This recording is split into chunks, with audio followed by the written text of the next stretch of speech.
Selamat pagi, Anda masih bersama iNews Pagi. Bersama saya, Ganjar Pranowo, dalam segmen Host Challenge yang baru dari iNews Pagi. Presiden Joko Widodo tegaskan kebijakan kendaraan bermotor beraksi mendatang pedagang merasakan dampak. Vaksinasi COVID-19 tidak hanya bagi warga yang terjangkau layanan kesehatan. Mereka yang tinggal di pedalaman juga berhak mendapatkan vaksin COVID untuk mencegah penyebaran virus corona. Melalui jalur sungai dan menapaki bukit, petugas berusaha memberi vaksin bagi warga di daerah terpencil.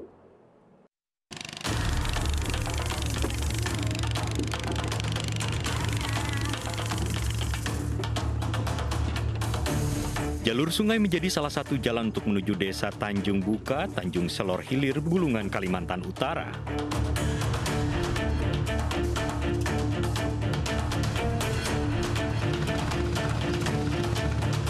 Desa Tanjung Buka yang menjadi target vaksinasi merupakan salah satu daerah transmigrasi di Bulungan.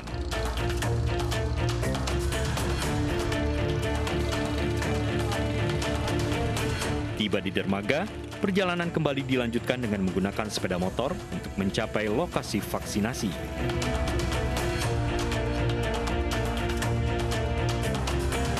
Butuh waktu 1 hingga 2 jam untuk sampai desa Tanjung Buka.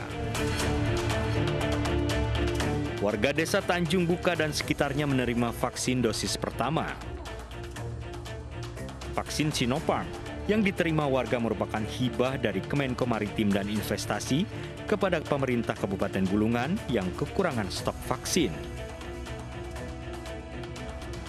Karena dengan kondisi kami yang ada di pedesaan seperti ini, artinya kalau memaksinkan diri dengan biaya sendiri tentu sangat berat.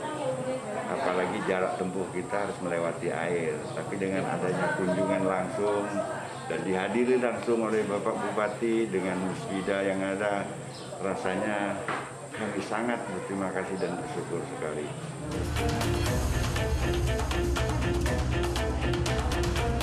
Vaksinasi dosis pertama di Kabupaten Bulungan yang memiliki 10 kecamatan baru mencapai 25%. Sementara untuk dosis kedua baru mencapai 13,88%. Jangan ada pemikiran-pemikiran, apalagi ini menyebar luaskan, menghantui masyarakat yang lainnya bahwa vaksin ini tidak aman dan lain sebagainya. Buktinya hari ini ribuan warga masyarakat Kabupaten Bulungan yang sudah divaksin, itu tidak ada kasus-kasus yang luar biasa terjadi, apalagi sampai menjadi korban ya, dalam akibat setelah divaksinnya. Terbatasnya stok vaksin dan wilayah yang sulit terjangkau menjadi kendala proses vaksinasi. Upaya menjangkau wilayah pedalaman menjadi salah satu cara mengejar target herd immunity. Dari Bulungan, Kalimantan Utara, Usman Chodang, iNews melaporkan. Vaksin merah putih yang dikembangkan Universitas Airlangga memasuki fase uji praklinik yang kedua. Vaksin produk dalam negeri itu diklaim mampu melawan virus COVID varian Delta. Namun, vaksin merah putih itu baru bisa digunakan pada semester 1 tahun 2022.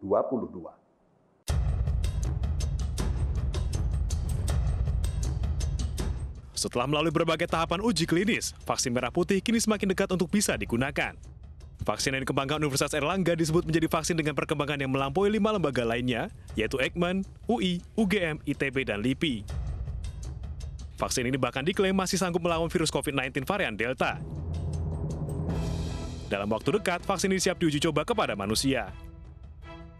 Proses selanjutnya tentunya pelaksanaan uji klinik pada manusia akan dimulai dalam waktu dekat. Badan POM juga terus membantu memfasilitasi pengembangan vaksin merah putih dengan melakukan berbagai fasilitasi, pengawalan kami menyampaikannya, pengawalan, fasilitasi, pengawalan terhadap regulasinya sehingga betul-betul mengikuti aturan-aturan standar internasional dikaitkan dengan aspek keamanan mutu dan khasiatnya dengan memberikan asistensi regulatori sehingga tentunya persyaratan-persyaratan dapat dipenuhi baik pada saat praklinik maupun uji klinik.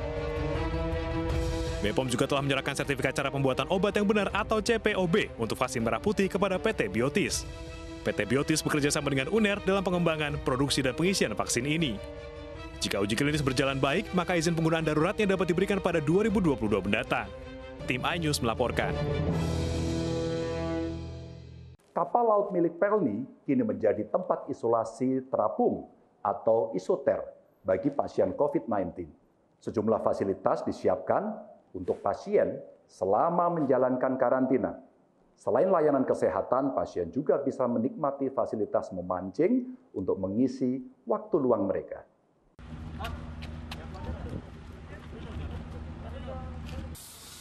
Sejumlah pekerja masih membuat penyekat untuk ruang isolasi terapung di KM Bukit Raya. Kapal milik PT Pelni ini sandar di Pelabuhan Belawan, Medan. KM Bukit Raya ini nantinya akan menjadi tempat isolasi terapung bagi pasien COVID-19 di Kota Medan dengan gejala ringan dan orang tanpa gejala atau OTG. KM Bukit Raya adalah satu dari 6 kapal Pelni yang menjadi tempat isolasi terapung. Kapal ini mampu menampung 485 pasien COVID-19. Kapal yang digunakan adalah kapal yang dalam kondisi sport stay atau tidak ada muatan kontainer. Kapan mulai beroperasi? Mudah-mudahan lagi kami kejar semua di sini, baik pemerintah Kota Medan, seluruh Forkopimda, baik dari Polres Belawan, dari Angkatan Laut, dari Angkatan Darat, dari Marinir, dari Pelni sendiri, Pelindo, semua kami lagi bekerja sama agar besok sudah bisa digunakan. Pemerintah menyiapkan 6 kapal milik PT Pelni sebagai tempat isolasi terapung. Selain KM Bukit Raya di Medan, 5 kapal lainnya yakni KM Umsini di Makassar, KM Tata Mailo di Bitung dan Minahasa Utara, KM Sirimau di Sorong, KM Tidar di Jayapura, dan KM Lawit di Lampung. Dari Medan, Sumatera Utara, Yuda Bahar, iNews melaporkan. Kebutuhan plasma konvalesen terus saja meningkat. Namun persediaan plasma darah untuk terapi pasien COVID-19 itu tidak pernah mencukupi. Penerapan kebijakan PPKM darurat membuat warga kesulitan untuk mendonorkan darahnya.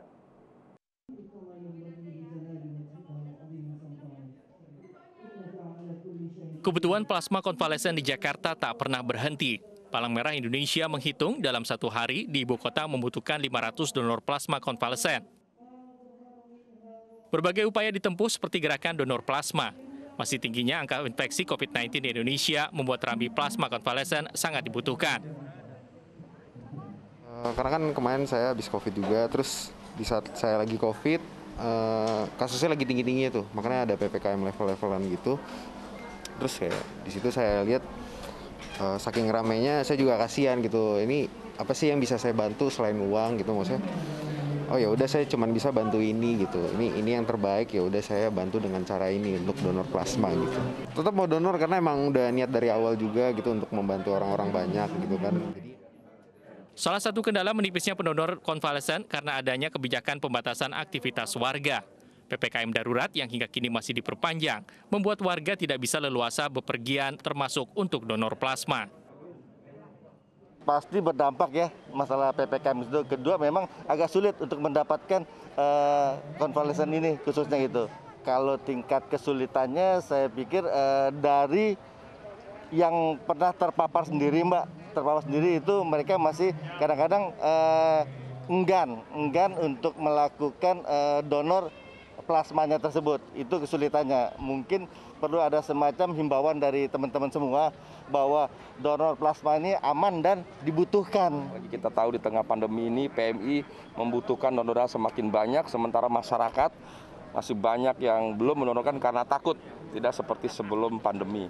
Untuk itu kami mendorong semua komunitas, semua organ, semua elemen, semua masyarakat bersama-sama bersatu kompak solid menggerakkan dirinya, keluarganya, teman sahabatnya untuk mendonorkan darah dan donor plasma konvalesen bagi yang pernah terpapar virus corona.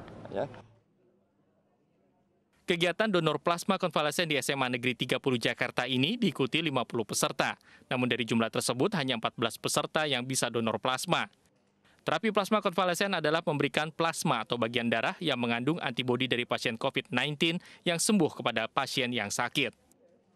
Dari Jakarta, Armalina Ade Surya, iNews melaporkan. Pemandangan alam berupa padang rumput yang luas dengan domba di sekitarnya seperti di Selandia Baru. Ternyata ada juga di Indonesia. Anda cukup datang ke Bukit Manggala di Banyumas, Jawa Tengah untuk menikmati suasana New Zealand. Seperti apa keindahan Selandia Baru di Banyumas? Berikut liputannya untuk Anda.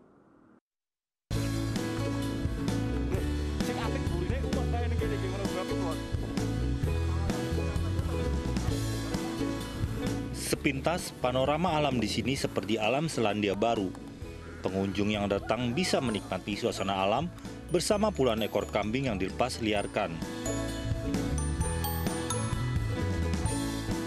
Lokasi yang seakan menjadi tempat wisata baru berada di Desa Karangtengah, Kecamatan Cilongok, Banyumas, Jawa Tengah. Area Bukit Manggala berada tak jauh dari objek wisata Curug Cipendok.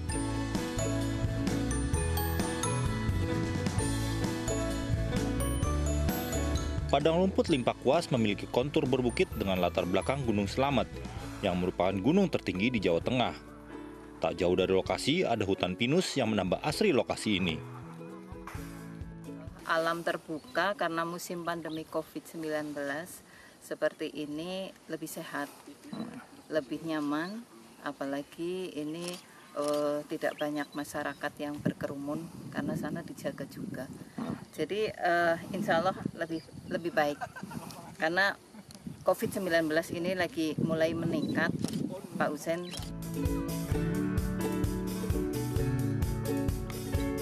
Warga bebas berkunjung ke area terbuka, bahkan bisa berinteraksi langsung dengan hewan ternak yang dilepas liarkan.